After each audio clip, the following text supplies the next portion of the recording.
एक कुंडलनी सुरझी सतसंगत परमानंद गुरु मुख मचा। गुरु ग्रंथ साहब जी महाराज दे आई भट्टां दी ये महान रचना जिस विच उन्हां ने कुंडलनी दा जिक्र कीता है। गुरमत अनुसार कुंडलनी की है और इसका जागना की है, ये विस्तार साहिबां दी बाणी द्वारा प्रस्तुत है। कुंडलनी एक ऐसी शक्ति, परम शक्ति जिन्हों जीवन शक्ति कहंदे, चेतन शक्ति कहंदे, देव शक्ति कहंदे, ये नाभि तो थले कुंडल मार के बैठी है, जिस करके इस शक्ति का नाम कुंडलनी पै गया। ये इस तरह सुती हुई है जिस तरह कोई सपनी कुंडल मार के सुती हुई होवे। इस सुती हुई सपनी नू जगाण लई अक्सर सपेरे बीन वजांदे ने और बीन दी धुन ते मस्त होके सुती हुई सपनी जागदी है, उठदी है, अपना सिर उपर नूं लै जांदी है। जीवन शक्ति दा मुंह भी थल्ले है, सपनी दी तरह कुंडल मार के सुती हुई है और ये शक्ति नाभि तो थल्ले जप तप कीर्तन साधना द्वारा जद ये कुंडलनी जागदी है तां अगे 6 चक्रां दी एक रोक है जिन्हां नूं विन के ये शक्ति पहुंचती है आज्ञा चक्र तक, परमानंद तक, परम रस तक, परम निधान तक। ये शक्ति ऊपर उठे बनती है राम रस, नाम रस, और ये शक्ति थल्ले जाए इसे नूं कहंदे ने एक काम रस है। जीवन का प्रवाह थल्ले दा वेग काम रस है, जीवन दे प्रवाह दा उपर दा वेग नाम रस है, राम रस है। शक्ति ये जागे किवें? वाहिगुरु वाहिगुरु दा चिंतन, गुरमंत्र दा जाप, मूल मंत्र दा जाप, गुरबाणी दा पाठ, इहदे नाल ये सुती हुई शक्ति जागदी है। सब तो प्रथम नाभि तो ऊपर जिहड़ा चक्र है वह है मूल आधार। इहदे ऊपर एक होर चक्र है जिन्हों कहंदे ने सवदिष्टान।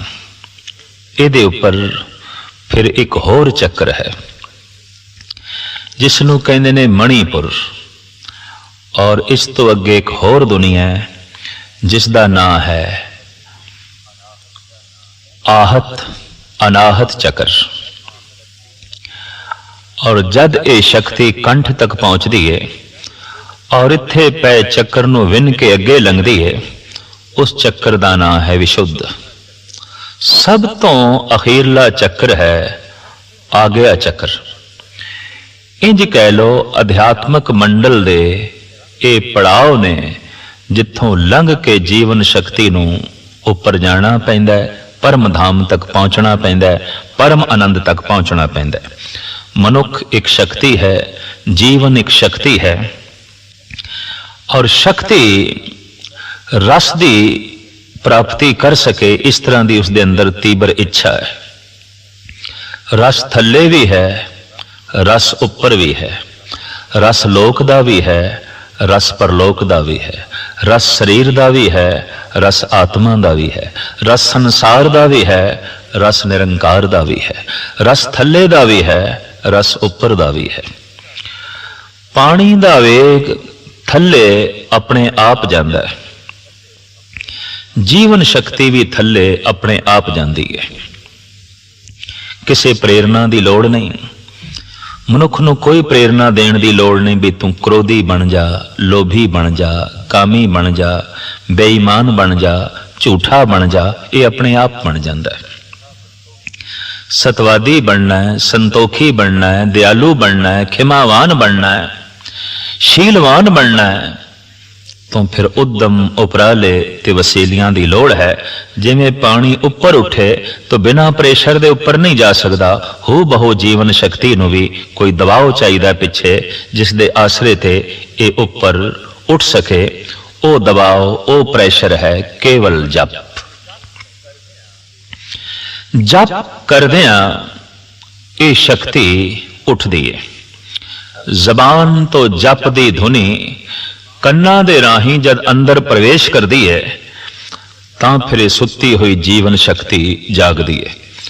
इसनूं सतगुरू जी कहंदे ने, सिमर सिमर गुर सतगुर अपना सोया मन जागाई।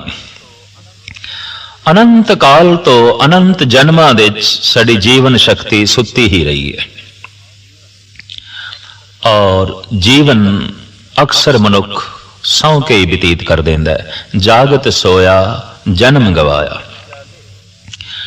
ये शक्ति जागे उपराले ने सतसंग ते जप, और जैसे शक्ति ऊपर उठदी है, मूलाधार चक्र नूं विन के ऊपर उठदी है तो मनुख दी काम वासना समाप्त हो जाती है। मनुख दे काम रस दे कोई रुचि नहीं रहिंदी, क्योंकि काम दा थल मूलाधार तो थले है ते शक्ति मूलाधार तो ऊपर उठी। और ऊपर उठदियां ये वासना खत्म हुई। प्रार्थना दा जगत शुरू होया, वासना दा जगत खत्म होया। लेकिन सिर्फ वासना ही मिटी है, सिर्फ काम रस दे च ही रुचियां घटियां ने।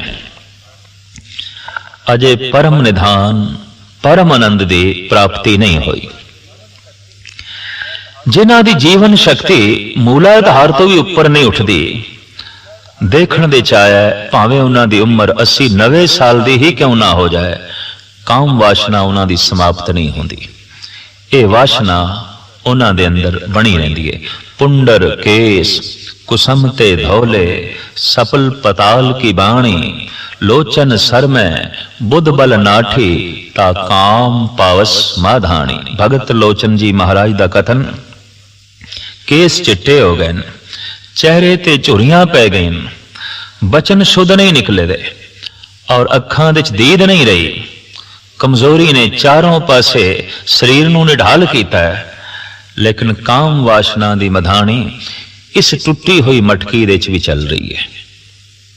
भावें मधानी दे च कुछ नहीं रही, चाटी नहीं रही, दही नहीं है, कुछ भी नहीं है, पर इस टुटी हुई खुश्क मटकी दे अंदर भी काम दी मधानी बकायदा चल रही है। ता काम पावस माधानी। जैसे जैसे मनुख जप करदा है, ये शक्ति ऊपर उठदी है और मूलाधार नूं विन के ऊपर उठदी है। काम वासना समाप्त। इको एक तरीका है इस वासना तो बचण दा, इस वासना तो ऊपर उठण दा, वो है जप। ये शक्ति थल्ले जावे तो संसार दा जन्म होंदा है। ये शक्ति ऊपर उठे तो निरंकार दी दुनिया दे जन्म होंदा है। ये शक्ति थल्ले जाए किसी शरीर नूं जन्म देंदी है। ये शक्ति ऊपर जाए परमात्मा नूं जन्म देंदी है। ये शक्ति थल्ले जाए रेत दे च रेत दी ढेरी हो जाती है। ये शक्ति ऊपर उठे हीरा हो जाती है, मोती हो जाती है, रतन लाल जवाहर बन जाती है। तो ये पहचान है कि साधना करने वाले दी ये जिहड़ी शक्ति है, ये मूलाधार नूं विन के ऊपर उठ गई है। उहदी काम वासना समाप्त हो गई। उहदे च रूप दी खिच नहीं रही। रुपे कामे दोस्ती भुखे सादे गंढ।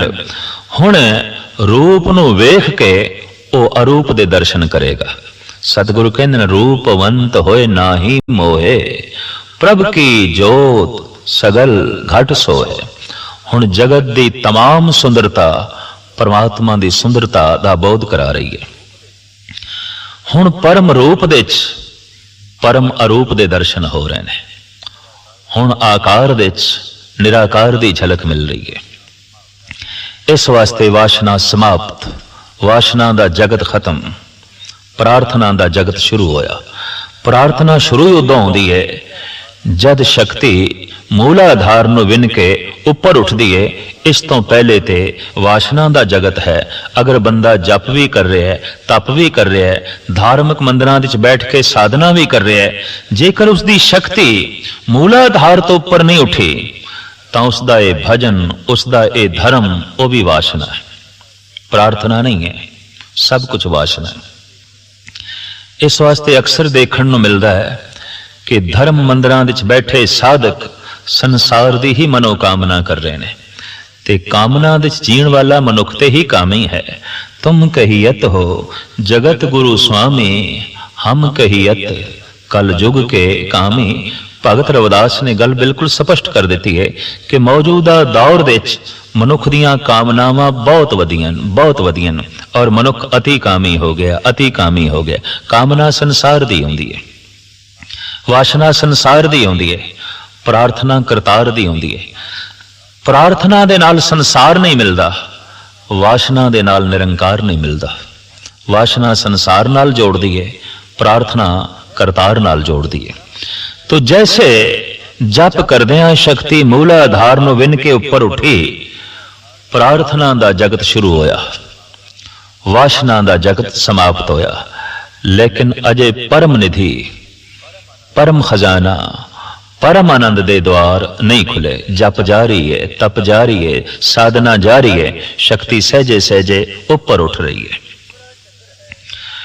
दूसरा चक्र है सवदिष्टान, जो मूलाधार तो ऊपर है। साधना करदे करदे, जप करदे करदे अभ्यासी दी सुरत, जीवन शक्ति ध्यान दे आसरे ते जैसे ऊपर उठती है, ਉਹ ਫਿਰ ਸਵਦਿਸ਼ਟਾਨ ਚੱਕਰ ਨੂੰ ਵਿੰਨ ਕੇ ਉੱਪਰ ਉੱਠਦੀ ਹੈ। ਸਵਦਿਸ਼ਟਾਨ ਚੱਕਰ ਵਿਨਿਆ ਗਿਆ ਹੈ, ਪਹਿਚਾਣ ਕੀ ਹੋਵੇਗੀ? ਇਸ ਮਨੁੱਖ ਦੇ ਅੰਦਰ ਮੌਤ ਦਾ ਭੈ ਨਹੀਂ ਹੋਵੇਗਾ। ਇਹ ਮਰਨ ਦੇ ਭੈ ਤੋਂ ਉੱਚਾ ਉੱਠ ਗਿਆ। ਮੌਤ ਦਾ ਭੈ ਸਾਹਮਣੇ ਰੱਖ ਕੇ ਇਸ ਤਰ੍ਹਾਂ ਦੇ ਪੁਰਸ਼ ਨੂੰ ਡਰਾਇਆ ਨਹੀਂ ਜਾ ਸਕਦਾ, ਜਿਸ ਦੀ ਸ਼ਕਤੀ ਸਵਦਿਸ਼ਟਾਨ ਤੋਂ ਉੱਪਰ ਉੱਠ ਗਈ ਹੈ। ਦਰਅਸਲ ਡਰ ਵਿੱਚ ਜੀਣ ਵਾਲਾ ਮਨੁੱਖ ਇਸ ਗੱਲ ਦਾ ਸਬੂਤ ਮੁਹੱਈਆ ਕਰ ਰਿਹਾ ਹੈ ਕਿ ਸਵਦਿਸ਼ਟਾਨ ਤੋਂ ਥੱਲੇ ਜੀ ਰਿਹਾ ਹੈ। ਭਗਤ ਕਬੀਰ ਕਹਿੰਦੇ ਨੇ, ਕਹਿਤ ਕਬੀਰ ਰਾਮ ਗੁਣ ਗਾਉ, ਆਪ ਨਾ ਡਰੋ ਨਾ ਅਵਰ ਡਰਾਂ। ਮੈਂ ਉਸ ਦੁਨੀਆ ਵਿੱਚ ਪਹੁੰਚ ਗਿਆ ਜਿੱਥੇ ਨਾ ਮੈਂ ਕਿਸੇ ਤੋਂ ਡਰਦਾ, ਨਾ ਹੀ ਕਿਸੇ ਨੂੰ ਡਰਾਂਦਾ। ਅਕਸਰ ਉਹੀ ਮਨੁੱਖ ਦੂਜਿਆਂ ਨੂੰ ਡਰਾਂਦਾ ਹੈ ਜਿਹੜਾ ਕਿਸੇ ਤੋਂ ਡਰਦਾ ਹੈ, ਕਿਉਂਕਿ ਭੈਭੀਤ ਹੋਇਆ ਮਨੁੱਖ ਹੀ ਅਗਲੇ ਨੂੰ ਭੈਭੀਤ ਕਰਦਾ ਹੈ। ਗੁਰੂ ਤੇਗ ਬਹਾਦਰ ਸਾਹਿਬ ਜੀ ਮਹਾਰਾਜ ਵੀ ਪਰਮ ਗਿਆਨੀ ਦੇ ਲੱਛਣ ਇਹੀ ਦੱਸਦੇ ਨੇ, ਭੈ ਕਾਹੂ ਕੋ ਦੇਤ ਨੇ ਨੈ ਭੈ ਮਾਨਤ ਆਨ, ਕਹੋ ਨਾਨਕ ਸੁਨ ਰੇ ਮਨਾ, ਗਿਆਨੀ ਤਾਹੇ ਬਖਾਨ। ਵਾਸਤਵਿਕ ਪਰਮ ਗਿਆਨੀ, ਬ੍ਰਹਮ ਗਿਆਨੀ ਉਹੀ ਹੈ ਜੋ ਭੈ ਦੀ ਦੁਨੀਆ ਤੋਂ ਉੱਚਾ ਉੱਠ ਗਿਆ ਹੈ, ਨਾ ਡਰਾਂਦਾ ਹੈ ਨਾ ਡਰਦਾ ਹੈ। ਸਵਦਿਸ਼ਟਾਨ ਚੱਕਰ ਨੂੰ ਵਿੰਨ ਕੇ ਜੈਸੇ ਸ਼ਕਤੀ ਉੱਪਰ ਉੱਠਦੀ ਹੈ, ਭੈ ਦੀ ਦੁਨੀਆ ਖਤਮ, ਨਿਰਭੈ ਦੀ ਦੁਨੀਆ ਸ਼ੁਰੂ ਹੋਈ।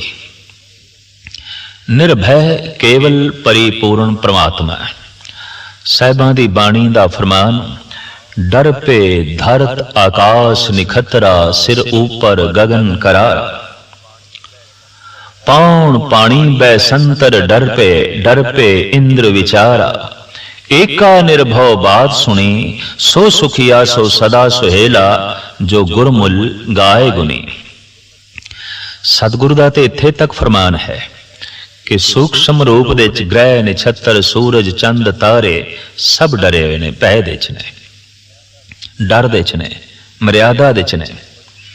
तमाम जीव पशु पंखी मनुख डर दे च ने। ये ठीक है कि डर मर्यादा दे रखण वास्ते चाहिदा है, लेकिन हर वक्त मनुख डरिया होया अपना मानसिक संतुलन गवा बैठता है। किधरे मैं बीमार ना हो जावा, किधरे मैं मर ना जावा, किधरे मेरा कमाया होया धन नाश ना हो जाए, बनी बनाई प्रतिष्ठा मेरी खत्म ना हो जाए, किधरे मेरा रुतबा कोई खो ना लवे, किधरे जंग दे या मुकदमे दे मैं हार ना जावा। ये भय मनुख नूं बनिया रहिंदा है। सब दिष्टान चक्र ਨੂੰ ਵਿੰਨ ਕੇ जैसे जीवन चेतना जीवन शक्ति ऊपर उठदी है, ये भय दी दुनिया खत्म हो गई, निर्भय दी दुनिया आरंभ हुई और परिपूर्ण परमात्मा चूंकि निर्मल है हुण उसदा ही भय शुरू होया। भाव ओदी गल मनण दा अंदर चाव पैदा होया। इसे नूं सतगुरु कहंदे निर्मल भाव पाया, हर गुण गाया, हर वेखे राम हदूरे। परमात्मा आप निर्मल है, ओदा भय भी निर्मल है। जगत मैला है, जगत दा भय भी मैला है। जगत दा भय जिस दे अंदर है वो निर्मल नहीं हो सकेगा, ते परमात्मा दा भय जिस दे अंदर है वो मैला कदी नहीं हो सकेगा, सदैव निर्मल होवेगा। बाबे फरीद दे श्लोकां दे साहिब गुरु अमरदास जी महाराज दा एक परम पावन श्लोक है, भय पईए तन खीण होए, लोभ रत विचों जाए, ज्यों बैसंतर धात सुध होए, त्यों हर का भव दुर्मत मैल गवाए। जिस तरह अगन सोने दी तमाम खोट नूं कढ़ देंदी है, रब्बी निर्मल भय मनुख दे तमाम विकारां नूं शांत कर देंदा है, मनुख दे तमाम पतत संस्कारां नूं खत्म कर देंदा है। तो सब दिष्टान चक्र नूं विन के जैसे जीवन चेतना ऊपर उठी, मौत दा भय खत्म हो गया। किसी प्रकार दे भय दा जड़ा बोझ सी वो सिर तो लै गया, निर्भय दुनिया आरंभ हुई, सिर दे सारे बोझ उतर गए। जप जारी है, तप जारी है, साधक दी साधना बकायदा जारी है, राही है ये मंजिल दा चल रहा है, चल रहा है। टिकाणा की है, आ गया चक्कर नूं विन के अगे जाना, किथे? परम आनंद तक, परम शांति तक, परम निधान तक, परम पुरख तक, जिसनों कहा है परमात्मा ईश्वर अकाल पुरख, उत्थे तक पहुंचना है। और उसका सरूर, उसकी मस्ती, उसका अनुभव मनुख नूं उदों ही आउंदा है जद आ गया चक्कर नूं विन के ये पहुंचता है और ये चक्र मस्तक विच है। इतनी गल ते स्पष्ट हो गई कि सुरत उच्ची करनी पेगी, ध्यान दे आसरे ते शक्ति नूं उपर लै जाना होवेगा। अक्सर देखने दे च आया कि प्रैशर दा मारिया होया फुआरे दा पानी उपर ते उठदा है, पर धरती दी खिच दा मारिया होया फिर थल्ले, फिर थल्ले, फिर थल्ले। चंगी संगत, धर्म ग्रंथां दे पाठ पठन दे नाल जीवन शक्ति उपर ते उठदी है, पर फिर संसार दे खिच दी मारी होई थल्ले थल्ले थल्ले। किधरे धन खिच लैंदा है, किधरे रूप खिच लैंदा है, किधरे प्रभुता खिच लैंदी है, किधरे संसार दा कोई होर साजो समान खिच लैंदा है। इस तरीके दे नाल ये दो पासे दी कशिश है, परमात्मा दी अपनी खिच, संसार दी अपनी खिच। किधरे बगौर मुताला करके तमाम ब्रह्मंड दे उत्ते निगाह मारीए तां सब कुछ एक दूजे दी कशिश ते खड़ा है। सूरज, चंद, तारे, ग्रह, नक्षत्र सब एक दूजे दी कशिश ते खड़े ने। न थल्ले कोई थंबी है, न ऊपर किसी रस्सियां दे नाल लटके हुए ने, सब एक दूजे दी कशिश ते खड़े ने। कदी परिवार दा इकट्ठ देखिए तां ये भी एक दूजे दी कशिश ते खड़े ने। पति दे अंदर पत्नी दी कशिश, पत्नी दे अंदर पति दी खिच, पुत्रां दे अंदर मां बाप दी खिच, मां बाप दे अंदर पुत्रां दी ममता। भैण भरा आपसी ममता करके जुड़े रहंदे ने, कशिश करके ये संबंध जुड़िया रहंदा है। देखने दे चाया कोई ग्रह नक्षत्र सियारा सितारा जद कशिश दे दायरे तो बाहर निकलदा है, टुट जाता है, खत्म हो जाता है, उहदी होंद ही मिट जाती है। जद भी किसी मनुख दे अंदर कशिश नहीं रहिंदी, परिवार दी खिच नहीं रहिंदी, टुट जाता है पत्नी तो, टुट जाते ने स्त्रियां अक्सर पति तो, टुट जाते ने बच्चे मां बाप तो, और अलग हो जाते ने मां बाप बच्चियां तो। टुट जाते ने रिश्ते भैण भरावां दे, भरा भरावां दे और मित्रां दे। ये सारा संसार एक दूजे दी कशिश ते खड़ा है, ये सारा जगत एक दूजे दी खिच ते खड़ा है। तो एक खिच संसार दी है, एक खिच करतार दी है। जिस दिन बंदे दी जीवन शक्ति, जिस दिन बंदे दी सुरत, जिस दिन बंदे दा ध्यान परमात्मा की कशिश के दायरे विच आउंदा है, फिर थले आना बहुत औखा है। उसे नूं कहंदे ने दी सुरत इतनी उपर चढ़ गई है, ये थले नहीं आउंदा, ये थले नहीं आ सकेगा। जैसे कहंदे ने कि गालबन जमीन की कशिश का दायरा कोई 400 मील तक है। इस तो उपर जिहड़ी वस्तु चली गई उन्होंने जमीन नहीं खिंच सकेगी, क्योंकि जमीन की कशिश के दायरे तो ही ये वस्तु अगे चली गई। हू बहु संसार की कशिश एक सीमा तक है, धन की कशिश एक सीमा तक है, रूप रंग ते पदार्थों की कशिश एक सीमा तक है। जद कदी कोई मनुख साधना करके जप तप करके इस सीमा तो अगे लंघ जाता है, फिर पदार्थ दी, धन दी, रूप की कोई अहमियत ही नहीं रहती कि इस मनुख को खिंच के थले गिरा सके। सुरत ऊपर उठ गई, शक्ति ऊपर चली गई। तो जप करके तप करके जिस दिन जीवन शक्ति सब अधिष्ठान चक्र नो विन के ऊपर उठती है, मौत दा भय खत्म। मौत दा डर दे के इस तरह दे बंदे नू गिराया नहीं जा सकता, भ्रष्ट नहीं किया जा सकता, गिराया नहीं जा सकता। जप जारी है, तप जारी है, सहजे सहजे साधक दी सुरत ध्यान दे आसरे ते जीवन शक्ति ऊपर उठती है।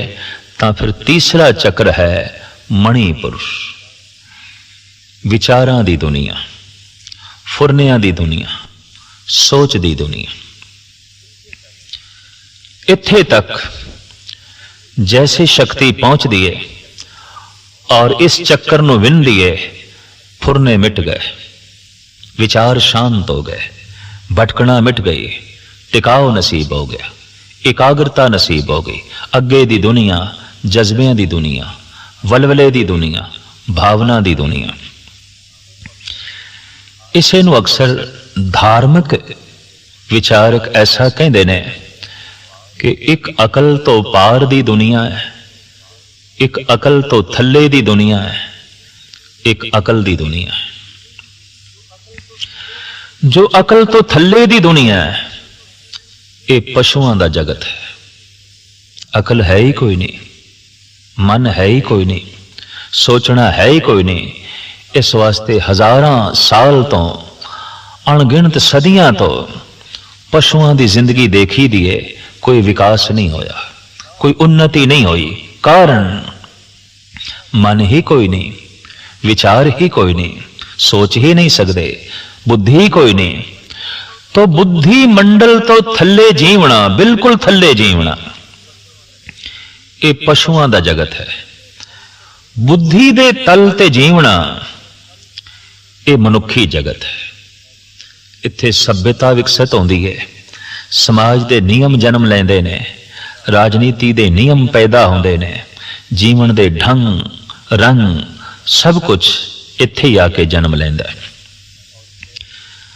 और एक ऐसी दुनिया है जो बुद्धि मंडल तो पार दी दुनिया है, जो अकल तो पार दी दुनिया है।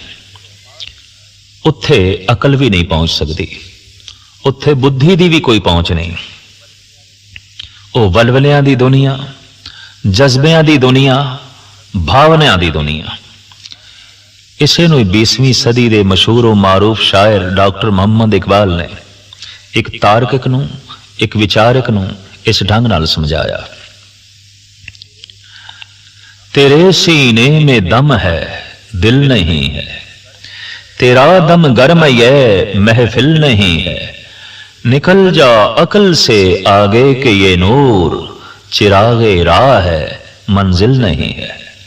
अकल दी दुनिया तो अगे लंघ जा, ये ते रस्ते दा दीवा है, तो मंजिल नूं छूण दी कोशिश कर। ये ते राह दा दीपक है, दीपक दी परिक्रमा ना कर। जो दीपक दी परिक्रमा कर रहे ने ये मनुख ने, ते जिन्हां दी जिंदगी च दीपक ही नहीं जलिया, भाव जो बुद्धि तक भी नहीं पहुंचे, पशु ने। और जो बुद्धि मंडल तो अगे निकल गए, देवते ने, फरिश्ते ने, कहने ने बुद्धि दी दुनिया तो अगे लंघ गए, ये रब दा रूप हो गए, ईश्वर दा रूप हो गए। इस वास्ते असी अक्सर देखते हैं जो बुद्धि मंडल तो थल्ले है, उन्होंने असी कह देंगे पागल ने, पशु समान ने। और जिहड़ा बुद्धि मंडल तो अगे चला गया ਉਹਦਾ भी आम संसार नाल तालमेल नहीं बैठता, तो भुलेखे करके ਉਹਨੂੰ भी पागल कहना पैंदा। ये दोवें पागल प्रतीत होंदे ने। बुद्धि मंडल तो थले जो चला गया और बुद्धि मंडल तो जो ऊपर उठ गया, परे दी दुनिया चला गया। ये दो तरह के मनुख समाज नाल अपना रिश्ता जोड़न दे असमर्थ हो जाते हैं। एक बहुत थले चला गया, एक बहुत ऊपर उठ गया। एक दी गल इतनी नीवीं कि पैरां दे थल्लों लंघदी है, एक दी गल इतनी उच्ची कि सिर दे उपरों लंघदी है। तो तीसरा चक्र है मणिपुर। जैसे जीवन शक्ति जप करदियां तप करदियां इस चक्कर नूं विन के अगे लंघदी है, विचारां दी दुनिया शांत हो जाती है, फुरनियां दी दुनिया शांत हो जाती है। विचारां दा बोझ, विचारां दा तनाव आखिर खत्म होता है। बहुता बंदा विचारे, दार्शनिक फिलोसफर आखिर जहनी तौर पर बोझल ते होवेगा, लाजमी होवेगा। और जब ज्यादा सोचेगा तो जीवन कोई सार्थक प्रतीत नहीं होवेगा। ज्यादा सोचेगा तो संसार की अहमियत खत्म होवेगी। ज्यादा सोचेगा उन्होंने यह भी महसूस होवेगा कि जगत विच ऐसा कुछ भी नहीं जो मैनू तृप्त कर सके, तो बेजार हो जाएगा, बेचैन हो जाएगा। बेचैनी, बेजारी ये सियाणे मनुख की पहचान है। पशु कदी बेजार नहीं होंदे, पशु कदी बेचैन नहीं होंदे। क्यों? सोचते ही नहीं। बस खाना पीना, सो जाना और बच्चे पैदा करने, वक्ती तौर पर उन्होंने पालना कर लेनी, बस यही पशु की जिंदगी है। पशु कदी बोर नहीं होता, पशु कदी बेचैन नहीं होता, पशु कदी दुखी नहीं होता। और इस वास्ते पशु कदी पागल भी नहीं होंदे। हाँ, वही पशु पागल होंदे ने जिन्होंने मजबूरन मनुख की संगत विच रहना पै जाता है, वरना पशु कदी पागल नहीं होंदे। क्यों कि बेचैन ही नहीं होंदे। बेचैन होने वास्ते, बेजार होने वास्ते सोचना तो चाहिए। तो जगत के जितने सियाणे मनुख होए ने सब तो ज्यादा बेचैन मनुख ने, सब तो ज्यादा परेशान मनुख ने। गालिब दा ते कहना है, परेशानियां सारे जहां की समेट कर जब कुछ ना बना तो मेरा दिल बना दिया। एक होर आलम दा कहना है, कुदरत किया हर एक को अकसाम अजल से, जो शख्स के जिस चीज के काबिल नजर आया, बुलबुल को दिया नाला तो परवाने को जलना, गम हमको दिया सबसे जो मुश्किल नजर आया। सियाना बंदा बेचैन हो जाएगा, सोचने वाला बेजार हो जाएगा। बेजारी, बेचैनी इस गल का प्रतीत है कि बंदा बहुत सोच रहा है, बहुत सोच रहा है। छुटकारा किस तरह होवे? या तो बुद्धि मंडल तो बंदा थले गिरे, या फिर बुद्धि मंडल तो उच्चा उठे। थले गिरना जरा सौखा है, इस वास्ते जगत के तमाम सियाणे मनुख शराब के रसिया बन जाते हैं। चाहे कवि ने, साहित्यकार ने, कलम के धनी ने, दिमाग के धनी ने, ज्यादा सोचने वाले ने, अक्सर शराब की परिक्रमा करते हैं और बुद्धि मंडल तो थले गिर जाते हैं। ਉਹਦਾ ਇੱਕੋ ਇੱਕ ਕਾਰਨ, ਬਹੁਤਾ ਸੋਚਦੇ ਨੇ ਬਹੁਤੀ ਬੇਚੈਨੀ, ਬਹੁਤਾ ਸੋਚਦੇ ਨੇ ਬਹੁਤਾ ਹੀ ਗਮ, ਬਹੁਤਾ ਸੋਚਦੇ ਨੇ ਬਹੁਤੀ ਬੇਜ਼ਾਰੀ, ਕਿਉਂਕਿ ਪ੍ਰਤੀਤ ਹੋ ਜਾਂਦਾ ਜਗਤ ਤੇ ਕੁਝ ਵੀ ਨਹੀਂ, ਇਹ ਜੀਵਨ ਤੇ ਕੁਝ ਵੀ ਨਹੀਂ। तो ਇੱਕੋ ਇੱਕ ਆਸਰਾ ਰਹਿ ਜਾਂਦਾ ਬੁੱਧੀ ਤੋਂ ਥੱਲੇ ਗਿਰਨ ਦਾ, ਸ਼ਰਾਬ। पर एक होर भी सहारा है, गुरबाणी कहती है, अकल तो उच्चे उठ जाओ, इस सोच बेजारी बेचैनी दी दुनिया तो उच्चे उठ जाओ। पर ओ मदरा बाजार विच बिकदी नहीं, ओ मदरा खुद बनानी पैंदी है। उसनों गुरु नानक देव जी महाराज इंज कहते हैं जन्म साखी दी पंक्ति विच, नाम खुमारी नानका चढ़ी रहे दिन रात जप करदियां तप करदियां। जद जीवन शक्ति मणिपुर चक्कर नूं विन के अगे लंघदी है तां विचारां दी दुनिया खत्म, फुरनियां दी दुनिया खत्म, सोचण दी दुनिया खत्म। बुद्धि जिथे तक सोच सकती सी उस सीमा नूं छू लिया गया ते हुण सीमा तो पार जाण दी तैयारी है, बुद्धि मंडल तो अगे जाण दी तैयारी है। इस वास्ते अक्सर धार्मिक सियाणे कहंदे ने कि मनुख दी सोचनी जिथे खत्म होंदी है रब दी गल उथों शुरू होंदी है, संसार दी सोचनी जिथे खत्म होंदी है परमात्मा दी गल उत्थों शुरू होंदी है। इस वास्ते परमात्मा नूं कदी बुद्धि मंडल दे विच बंद नहीं कीता जा सकदा, अपने सोच मंडल दे विच बंद नहीं कीता जा सकदा। कुंडलनी सुरझी सत संगत, परमानंद गुरु मुख मचा। जीवन शक्ति जो कुंडल मार के नाभि तो थल्ले सुती पई है और जिसदा ध्यान, जिसदा मुंह थल्ले दी तरफ है, उसनों ऊपर कैसे उठाया जाए ते आ गया चक्कर नूं विन के परम आनंद दी दुनिया दे ये शक्ति किस तरह पहुंचे। ये साधना गुरबाणी दे जो दसी गई है उसकी मूल पंक्ति यह है, कुंडलनी सुरजी सतसंगत, परमानंद गुरु मुख मचा। गुरबाणी दा जप करदियां, गुरु दी संगत करदियां, साध संगत विच बैठदियां कुंडलनी जाग पई, सुरज गई। सुती हुई कुंडलनी जाग पई, जो कुंडल मार के जीवन शक्ति बैठी सी। मूलाधार नूं विन के अगे गई, वासना दा जगत खत्म। सब दे स्थान नूं विन के अगे गई, मौत दा भय खत्म। और मणिपुर नूं विन के ज्यों अगे गई तां मानसिक मंडल भी खत्म, मनुष्य दा मनुष्य होना भी खत्म। हुण उसने पैर उत्थे रख दिते ने जिथे मनुख देवता होना शुरू होंदा है। हुण देवते दा जन्म होना शुरू होया, हुण फरिश्ता गर्भ विच आ गया, एदा जन्म होवेगा। क्यों कि मणिपुर तो अगे चला गया, सोच मंडल तो भी अगे चला गया, विचार शक्ति तो भी अगे चला गया। अगला चौथा जो चक्र है इनू अनाहत चक्र कहा है। जप करदियां, तप करदियां जीवन शक्ति जद इस अनाहत चक्र नूं विन के अगे लंघदी है तां साज दुनिया अनेकां वाजे इस मनुख दे अंदर वज पैंदे ने। आनंद मंगल दुनिया दी झंकार चारों पासे गूंजण लग पैंदी है। परमात्मा दा नाद चारों पासे सुनाई देंदा है। हुण वो हर पासे, हर थां, हर वक्त सुन रहा है, परमात्मा नूं ही सुन रहा है। जो बोलत है मृग मीन पंखेरू, सो बिन हर जापत है नहीं होर। हुण बदलां दी गर्जन परमात्मा दा ही नाद है। हुण लहरां दे टकराव तो शोर परमात्मा दे ही बोल ने। हुण पंछियां दी चहचहाहट ईश्वर दा ही गीत है। हुण मनुखी दुनिया दी आवाज प्रभु दे ही बोल ने।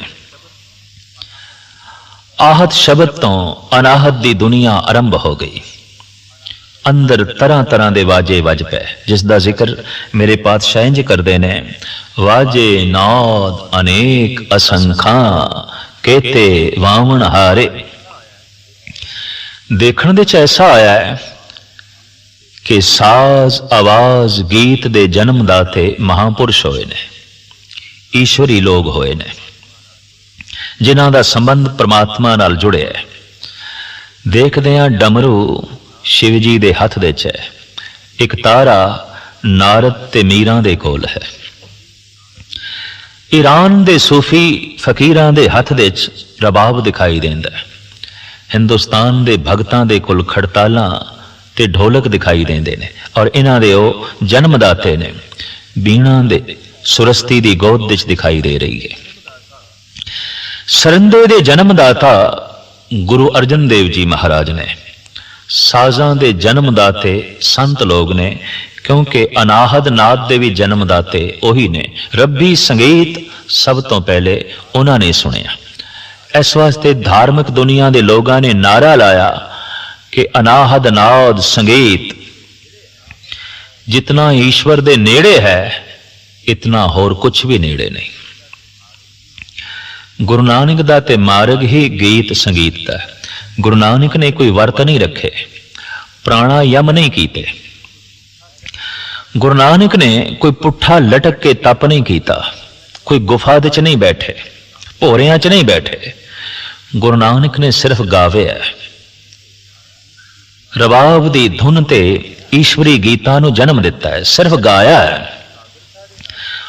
पर इतनी एकाग्रता दे नाल गाया है, इतना टिक के गाया है कि गुरु नानक दा गावना ही जप बन गया, गुरु नानक दा गावना ही तप बन गया, गुरु नानक दा गावना ही जोग बन गया, गुरु नानक दा गावना ही समाधि बन गया।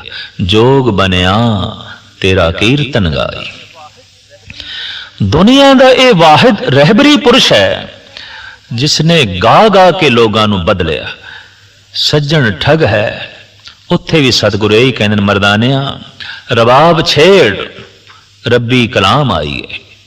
उज्जल केहा चिलकना घोटणम कालड़ी मस, ये धोतियां झूठ ना उतरे जिसों धोवा दिस। गाउण लग पे, गाउंदे ही धुन सुन के सज्जन दा हिरदा पसीजे। सतगुरु ने गहरी चोट की है, सज्जन तू ठग बन के ठगी कर, सज्जन बन के ठगी ना कर। जब तू ठग बन के ठगी करेगा तो फिर बहुते बंदे मार नहीं खाणगे, पर जब तू सज्जन बन के ठगी करदा है तो बहुते तेरी इस ठगी दी लपेट दे च आ जांदे ने, बहुते दुखी होंदे ने, बहुते बेजार होंदे ने। ठगी कर, ठग बन के, सज्जन बन के नहीं। बचन चोट कर गए। ये ठग वाकई साधु बन गया। चाहे चोर गुरु नानक नूं मिले, ठग मिले, दैंत मिले, शैतान मिले, या जोगी जंगम मिले, सन्यासी मिले, तपीश्वर मिले, जपीश्वर मिले, गुरु नानक गा के ही सारियां दे हिरदे शुद्ध करते रहे और गा गा के ही लोगों की सुरत नूं प्रभु नाल जोड़ते रहे। जगत दा ये वाहिद रहबरी पुरुष है जो हर थां ते गाउंदा है, हर वक्त गाउंदा है, हर वेले गाउंदा है। इतना गीत संगीत गुरु नानक दे अंदरों जन्म लैंदा है। पुछिए आप नूं कीर्तन सिखाण वाले कौन सन? किस कोल राग दी धुन आपने सीखी है? कविता किस कोल सीखी है? किसे कोल नहीं। परिपूर्ण परमात्मा नाल जैसे सुरत जुड़ी है और ध्यान जीवन शक्ति अनाहद चक्र नूं विन के जैसे अगे लंघी है। संगीत दी दुनिया आरंभ हो गई। संगीत सीखना की जीवन संगीत हो गया। हुण गीत सीखना की है, जिंदगी ही गीत बन गई। हुण कविता की सीखनी है, हुण हर बोल कविता है, हुण हर बोल राग है, हुण वेखना हुण बोलना सब राग है, सब संगीत है, सब गीत है। गीत संगीत की आउंदा है? किसे परम को पुरख कोल बैठ के ही पता चलता है कि वाकई गीत ते संगीत की है। असली गीत संगीत दी दुनिया च रहिंदे ने परम पुरख है, बाकी ते दुनिया नकल कर दी है। जैसे असली राजे होंदे ने संत जन, राजे दा मतलब है रजे होया त्रिपत। असली राजे ते संत जन ने। तखत दे उत्ते बैठण वाले राजे नहीं, क्योंकि तखत दे उत्ते बैठण वाले कई दफा तख्ते ते भी लटकाए जाते हैं। पूर्ण सकून तखत ते बैठ के भी नसीब नहीं होता। इस वास्ते एक आलम दा ते कहना है, एक खेल है औरंग सुलेमान मेरे नजदीक, एक बात है अजाज मसीहा मेरे आगे। मैं उस दुनिया दे पहुंचिया जिथे तख्ते सुलेमानी भी एक खेल है, एक तमाशा है, कुछ भी नहीं। तो अनाहद चक्र नूं विन के जैसे जीवन शक्ति ऊपर उठदी है, वाजियां गाजियां दी दुनिया आरंभ हुई, गीत संगीत दी दुनिया आरंभ हुई। ऐसे गीत संगीत जो कदी बंद नहीं होंदे। नवें तो नवें गीत दा जन्म, नवें तो नवें राग दी धुन दा जन्म। सतपुरुष हमेशा मस्ती च रहिंदा है, हमेशा आनंद दे च रहिंदा है। क्यों कि उस महफिल दे च बैठा है जिथे दिन रात राग रंग है। जिथे राग होवे उत्थे ही रंग है। राग दा मतलब खेड़ा, खुशी। जिथे खुशी नहीं उत्थे रंग कादा। अक्सर हिंदुस्तान दे च जद घर दे च कोई खुशी है, शगन है, तो केसर छिड़क देने, रंग छिड़क देने, गुलाल छिड़क देने। रंग छिड़कना खुशी नूं प्रगट करना है। पर एक ऐसी दुनिया है जद अनाहद नाद नूं विन के सुरत शक्ति ऊपर उठदी है तो अंदरों ऐसी एक खुशी दा जन्म आउंदा है, ऐसे एक रंग दा जन्म आउंदा है कि जगत दे तमाम रंग फिक्के पै जांदे ने। जगत दियां तमाम खुशियां फिकियां पै जांदियां। गुरु नानक देव जी महाराज कहते ने, घर मंदिर खुशी नाम की, नदर तेरी परवार। हे परिपूर्ण परमात्मा, जो तेरे नाम की खुशी है वो परिवार दे च नहीं मिल सकती, संसार दे च नहीं मिल सकती। जगल दे किसी माहौल दे च इस खुशी नूं लभना बहुत औखा है। हे प्रभु, जो तेरे नाम दे विच ये खुशी नसीब हुई है, आनंद नसीब होया। अनाहद नाद इसे नूं ही परम पुरख गा गा के प्रगट करते हैं, ताकि जगत तक थोड़ी बहुत अनाहद नाद की सूह पहुंचाई जा सके। उंज ते इस नाद नूं प्रगट करना बहुत औखा है, बहुत औखा है। और यह नाद घट घट दे वज रहा है, लेकिन फिर भी परम पुरखा ने कोशिश की थी कुछ महक पहुंचे, कुछ भनक संसारियां तक पहुंचे, ताकि वह भी इस गगन मंडल नूं छू सकन, वह भी इस परम आनंद नूं माण सकन। साधक दी साधना जारी है, जप जारी है, तप जारी है। सहजे सहजे सुरत पहुंच गई विशुद्ध चक्कर तक। ये चक्र कंठ दे च है, और जैसे इस चक्कर नूं विन के शक्ति उपर उठती है, मनुख दी रसना, साधक दी रसना सच नूं प्रगट करने दे समर्थ हो जाती है।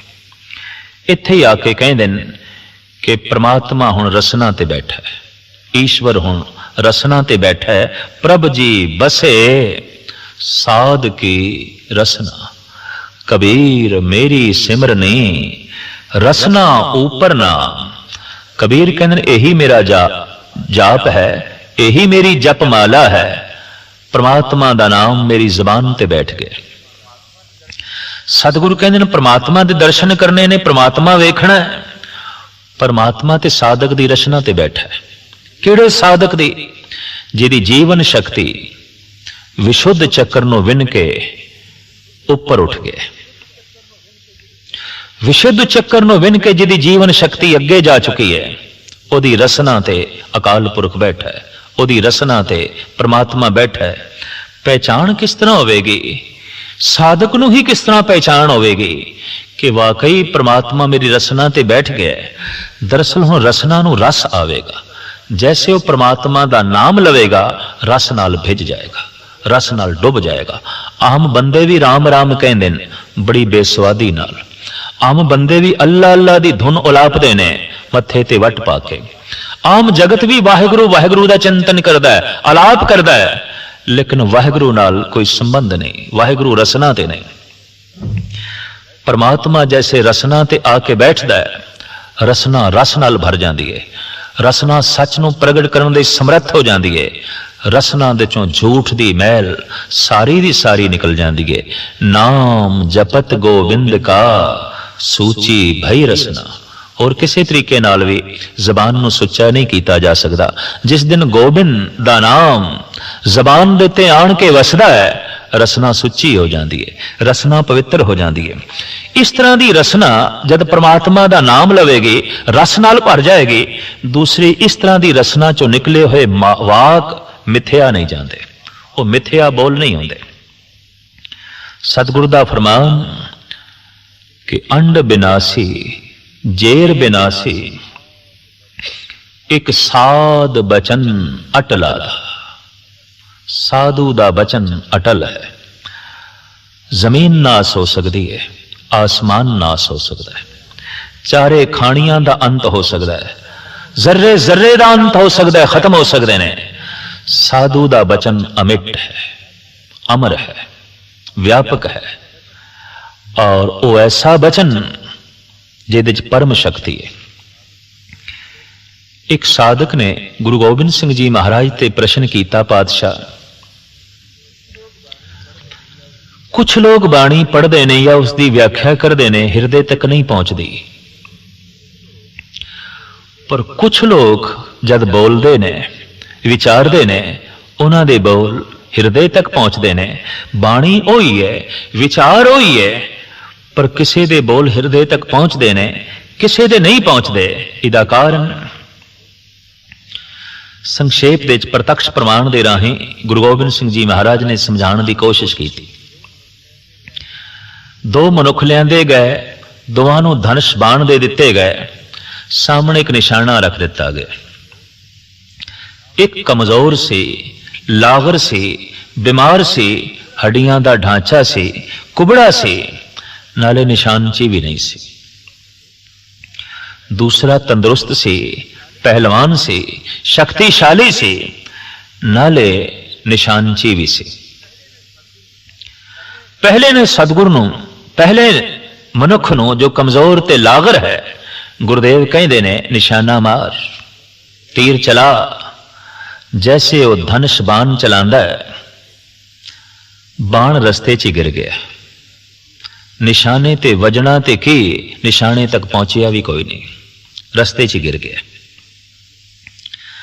फिर सतगुरु ने दूसरे नूं आग्या की थी, तू तीर चला। उन्हें खिंच के जैसे तीर मारिया, तीर निशाने ते लगे, अपनी मंजिल ते अपड़िया। सतगुरु कहने लगे, थोड़े सवाल दा ये जवाब है। सतगुरु समझ नहीं आई तो महाराज कहने लगे, ये पहले बंदे दा तीर विचकार क्यों गिर गया? महाराज ये निशानची नहीं, नाले कमजोर है, ये चिल्ला ही नहीं चढ़ा सकता, इहदे कोल शक्ति नहीं, इहदे कोल बल नहीं। दूसरे का तीर निशाने तक क्यों पहुंचे है? महाराज शक्तिशाली है, निशानची है, अंदाज जानता है, इस वास्ते इसका तीर निशाने ते पहुंचे है। सतगुरु कहने लगे, जिन्हां दी रसना ते परमात्मा नहीं, उन्हां दे बचनां च कोई सत्या नहीं। वो बचन ते कन्ना तक भी नहीं पहुंचते, हिरदे तक किस तरह पहुंचणगे? वो ते सरवण भी सुनन दे असमर्थ रह जाते हैं। वो बचन रस्ते च गिर जाते हैं, हिरदे तक पहुंचते ही नहीं। ते जब हिरदे तक पहुंच ही नहीं, ते हिरदे नूं परिवर्तन करन ते किस तरह करन? हिरदे नूं चोट करन ते किस तरह करन? वो बचन रस्ते च गिर जाते हैं। कुछ बचना दे पिछे कमाई दी शक्ति है, जप तप दी शक्ति है, साधना दी शक्ति है, और वो बचन सीधे निशाने तक पहुंचते हैं, हिरदे तक पहुंचते हैं। और उत्थे मनुख नूं बचन बयान करने का ढंग भी आ जाता है, कित्थे की बोलना है, वक्त विचारे सुबंधा होए, उन्होंने मौका महल की पहचान भी होंदी है, समय की पहचान भी होंदी है। जैसे ब्याह शादी के घर दे सोग दियां गल्लां फबदियां नहीं, और इसे तरीके नाल मर्ग वाले घर दे ब्याह शादी दे सोले चंगे नहीं लगते। मौका महल के मुताबिक गल करनी यही बंदे का फर्ज है।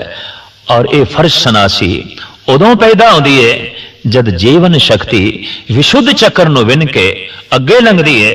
मौका महल की पहचान बंदे नूं, बचन कित्थे कहना है, कितना कहना है और किसनूं कहना है, इस तरह का बोध बंदे कोल पूर्ण तौर पर होंदा है।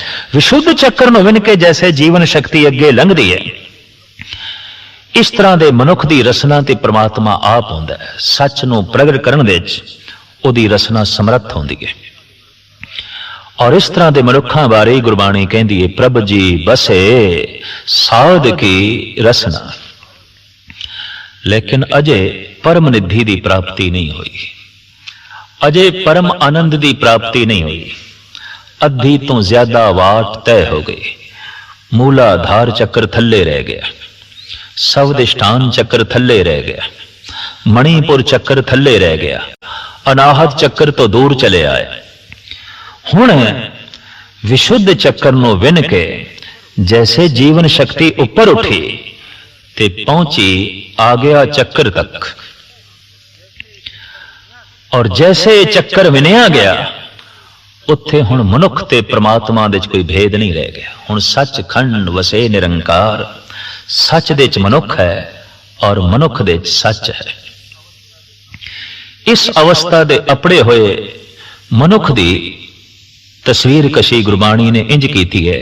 गुर कृपा जह नरको कीनी ते ए जुगत पछानी, नानक लीन भयो गोबिंद सो ज्यों पानी संग पानी। हुण बूंद सागर तक पहुंच गई।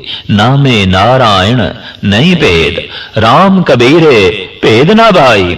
अब तो जाए चढ़े सिंहासन, मिले हैं सारंग पानी। राम कबीरा एक भय हैं, कोई न सके पछानी। हुण कबीर राम तक पहुंच गए ने। ते भगत कबीर जद इस अवस्था ते पहुंचे, आ गया चक्कर नूं विन के अगे लंघे। कहंदे हुण रब दी तलाश नहीं, हुण रब मेरी तलाश दे च है, हुण परमात्मा मेरी तलाश दे च है। बड़ा सुंदर बचन है उन्हां दा। कबीर मन निर्मल भया, जैसे गंगा नीर, पाछे लागो हर फिरे, कहत कबीर कबीर। हुण ते कबीर दी तलाश है जगत नूं, परमात्मा नूं। मैनू परमात्मा दी तलाश ही नहीं, हुण ते बूंद ही सागर हो गई। इस अवस्था का जिक्र गुरु नानक देव जी महाराज इंज करते हैं, सागर में बूंद, बूंद में सागर, अकथ कथा गुरबचनी आदर। इस अवस्था नूं बयान करना सतगुरु कहंदे अकथ कथा है, कथन तो परे है। आ गया चक्कर नूं विन के जैसे जीवन शक्ति ऊपर उठती है, परम धाम की प्राप्ति हो गई, सहभंग की प्राप्ति हो गई, ईश्वर की प्राप्ति हो गई, सचखंड की प्राप्ति हो गई। हुण मर के की सचखंड जावना, हुण जीवदियां जी सचखंड की झलक वेख लई। कहत कबीर जो हर ध्यावे, जीवत बंधन तोरे। इस अवस्था तक करीबन करीबन करोड़ां विच कोई एक अध मनुख पहुंचता है। जन नानक कोटन में किन्हू, नारायण जहें चीत।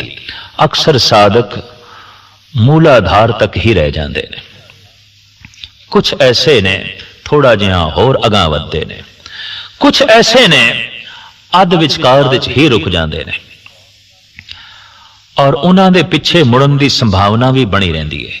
क्योंकि संसार की अपनी खिच है और निरंकार की अपनी खिच है। संसार की कशिश का दायरा अपना है, निरंकार की कशिश का दायरा अपना है। इस वास्ते असी कई दफा देखते हैं कि कोई बंदा बड़ी बुलंदियां तो गिरिया है, ते जद बड़ी बुलंदियां तो गिरदा है, चोट भी बड़ी लगती है, रेजा रेजा हो जाता बंदा, फीता फीता हो जाता है। ये तो बहुत शिखर है, बुलंदी है। सूरी ऊपर खेरना, इते गिरे ता ठाहरना है। इते घाटी ते चढ़ना है, इते पहाड़ां दी शिखर नूं छूना है। पर जे गिरे ता चोटां भी अनंत ने, फिर खराशां भी अनंत ने। और इतनी गल स्पष्ट है कि जोड़ा जितनी ज्यादा बुलंदी तो गिरेगा, उतनी ही चोटां खावेगा, उतना ही जो है जख्मी होवेगा। इस अवस्था विच पहुंच के आ गया चक्कर तो अगे लंघ के गिरन की संभावना खत्म हो गई, यात्रा सफल हो गई, जीवन सफल हो गया। सतगुरु दी बाणी दा फरमान, सफल सफल सफल भई यात्रा, आवन जान रहे मिले सादा। हुण आवणे जावणे मुक गए, क्योंकि बार बार दा जन्म होंदा है वासना करके, तो वासना ही खत्म। हुण ते प्रार्थना दा जगत, हुण ते ईश्वरी जगत, हुण निरंकार दी दुनिया, हुण ते परमात्मा दी दुनिया। जब आरंभ कीता सी तो जीवन शक्ति मूलाधार तो थल्ले सी, वासना दा जगत सी। अगर ऐसा बंदा जप भी करदा सी, प्रार्थना भी करदा सी, तो वासना वस होके करदा सी। धन मिले, रूप मिले, रंग मिले, पदार्थ मिले, उहदी बंदगी दे च भी वासना सी, उहदे जप तप दे च भी वासना सी। लेकिन सहजे सहजे जप तप ने मूलाधार तो उपर कीता, वासना दा जगत खत्म होया, और सहजे सहजे साधक साधना करदियां करदियां आ गया चक्कर तक पहुंचया, और इसनों विन के अगे लंघिया। निरंकार दी दुनिया आरंभ हुई, नवे दरवाजे खुले, कोई नवी सूझ मिली, कोई नवी दुनिया की झलक मिली। और जद कोई पुरुष इस दुनिया विच पहुंचे है, तो जद उसनों आख्या गया हुण इस दुनिया का कोई नक्शा रखो सामने, तो अक्सर इस तरह के भगतां ने कह दिता है, कहत कबीर गूंगे गुड़ खाया, पूछे तो क्या कहिए। हुण असी कुछ नहीं कह सकते, मूलाधार तो अगे लंघे सन, कुछ बयान कर दे रहे। सवदिष्टान मणिपुर तो अगे लंघे सन, भगत बोल दे रहे। अनाहद नाथ ते विशुद्ध तो अगे लंघे सन, भगत कुछ कह दे रहे। खामोशी दी दुनिया आरंभ हो गई, समाधि दी दुनिया शुरू हो गई। इत्थे आके गुरु अर्जन देव जी महाराज इंज वर्णन करते ने, बिसम बिसम बिस्मे ही भई है, लाल गुलाल रंगारे, कहो नानक संतन रस आई है, ज्यों चाख गूंगा मुस्कार है। गूंगा मुस्कुरा ते पैंदा है, ओदा मुस्कुरावना दसदा है, परम रस आया इसनों, बयान नहीं कर सकता, व्याख्या नहीं कर सकता। इत्थे भगत खामोश हो जाता है, चुप हो जाता है, पर उसकी चुप्पी भी जो बोल जाती है, उसकी खामोशी भी जितना उपदेश कर जाती है, आम बंदियां दा बोलना भी उतना नहीं समझा सकता। आम बंदियां दे बोल भी इतने कम नहीं करते। इस तरह के पुरुष ते अबोल अवस्था भी बड़ी कम कर जाती है, खामोशी भी जो है बड़ी कम कर जाती है। तो आ गया चक्कर नूं विन के जिहड़ी अगे दी दुनिया है, इहदे बारे साहिब गुरु नानक देव जी महाराज भी फरमान करते हैं, जे हों जाना, जे मैं उस दुनिया नूं जान लिया, समझ लिया, जे हों जाना आखा नाही कहना कथन न जाई। वो मेरी कथनी तो परे, वो मेरे कहने तो परे, वो ऐसी दुनिया जो मेरे शब्दां च नहीं आउंदी, मेरे बोलण दे च नहीं आउंदी। वो अबोल, वो खामोशी दी दुनिया, वो समाधि दी दुनिया, वो निर्विचार दी दुनिया, वो परम आनंद दी दुनिया, वो सचखंड दी दुनिया। यही बंदे दी मंजिल है। इत्थे पहुंच के ही बंदा पूरा होंदा है, मर के कोई पूरा नहीं होंदा। ये गल वखरी है कि पंजाबी दी कहावत है, जद कोई बंदा मर जाए तो कहंदे ने पूरा हो गया, पूरा हो गया। पूरा किस तरह होया? मर के तो कोई पूरा नहीं होंदा। हाँ, पूरन दे जुड़ के ही कोई पूरा हो सकता है। ते पूरन केवल परमात्मा है, आद पूरन मध्य पूरन अंत पूरन परमेश्वर। उस पूरन दे लीन होके ही मनुख पूरा होंदा है। और पूरा केवल परमात्मा है। पूरा प्रभ आराध्या, पूरा जांका नाव, नानक पूरा पाया, पूरे के गुण गाओ। इस अवस्था दे पहुंचे हुए मनुख नूं असीं कह सकते हैं पूरा हो गया है, मुकम्मल हो गया। ये इंसान जमया अधूरा सी, जीविया अधूरा सी, भजन ने, सिमरन ने, साधना ने इसनूं पूर्ण कर दिता है, मुकम्मल कर दिता है। इतनी तो विज्ञानक भी गल मनदे ने कि मनुखी बच्चा अधूरा जमदा है। मूंह दे च दंद नहीं ने, पैरां दे चलण दी शक्ति नहीं है, हत्थां दे च पकड़ दी कोई ताकत नहीं है, जबान दे च बोलण तक दी भी शक्ति नहीं है, बुद्धि दे च सोचण तक दी भी शक्ति नहीं है। बिल्कुल अधूरा जमे है।